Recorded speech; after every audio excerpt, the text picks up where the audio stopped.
Vincent Malloy is 7 years old. He's always polite and does what he's told. For a boy his age, he's considerate and nice. But he wants to be just like Vincent Price.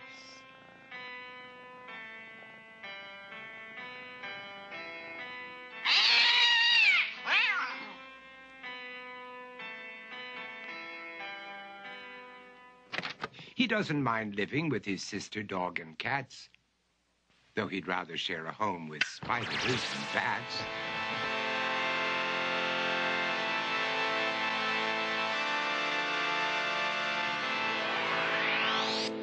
There he could reflect on the horrors he's invented and wander dark hallways alone and tormented.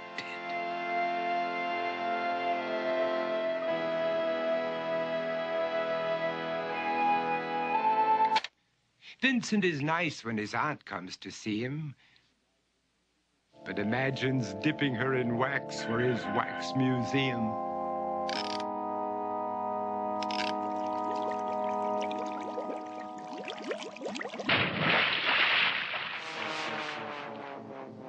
He likes to experiment on his dog, Abercrombie, in the hopes of creating a horrible zombie.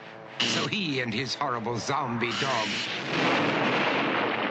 could go searching for victims in the London fog. His thoughts, though, aren't only of ghoulish crime. He likes to paint and read to pass some of the time. While other kids read books like Go, Jane, Go, Vincent's favorite author is Edgar Allan Poe. One night, while reading a gruesome tale, he read a passage that made him turn pale. Such horrible news he could not survive, for his beautiful wife had been buried alive. He dug out her grave to make sure she was dead, unaware that her grave was his mother's flower bed.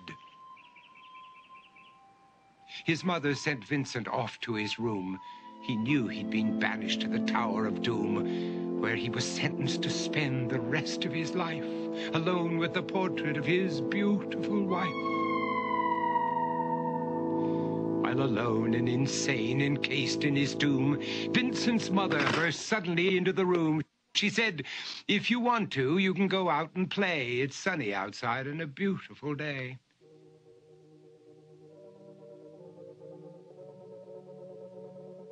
Vincent tried to talk, but he just couldn't speak. The years of isolation had made him quite weak. So he took out some paper and scrawled with a pen, "I am possessed by this house and can never leave it again." His mother said, "You're not possessed and you're not almost dead. These games that you play are all in your head. You're not Vincent Price, you're Vincent Malloy. You're not tormented or insane, you're just a young boy. You're 7 years old and you are my son. I want you to get outside and have some real fun." Her anger now spent, she walked out through the hall. And while Vincent backed slowly against the wall, the room started to sway, to shiver and creak. His horrid insanity had reached its peak.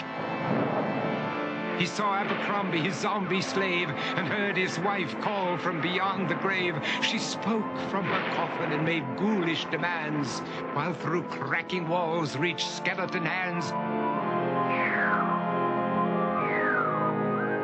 Every horror in his life that had crept through his dreams swept his mad laughter to terrified screams. To escape the madness, he reached for the door, but fell limp and lifeless down on the floor. His voice was soft and very slow as he quoted The Raven from Edgar Allan Poe.